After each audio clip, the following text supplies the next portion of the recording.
Nation crush మొదట్లో ఈ name కేవలం రష్మికకు మాత్రమే అప్లై చేసేవారు. అందుకే తాను క్రష్మిక అనే నేమ్తో కూడా పాపులర్ అయింది. కానీ యానిమల్ రిలీజ్ తర్వాత మరో నేషన్ క్రష్ పుట్టుకొచ్చింది. ఒకప్పుడు హీరోయిన్స్ ను స్టార్ హీరోయిన్ అని పిలిచేవారు.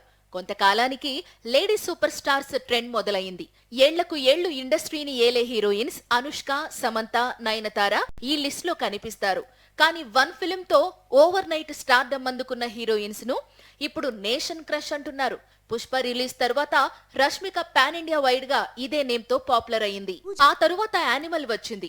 ఈ చిత్రంలో సెకండ్ హీరోయిన్ గా కనిపించిన తృప్తి దిమిరి నయా నేషన్ క్రష్ అంటూ నేషన్ వైడ్ గా ఫ్యాన్స్ ప్రకటించేశారు. దాంతో రష్మిక నేషన్ క్రష్ టైటిల్ ను కొంతకాలంగా తృప్తి ఎంజాయ్ చేస్తోంది. ఇప్పుడు మిస్టర్ బచ్చన్ సాంగ్స్ తో నేషన్ క్రష్ గా మారాను అంటోంది Bhagyashri Borse. Cadbury chocolate ads తో యూత్ హార్ట్స్ ను క్రాష్ చేసింది.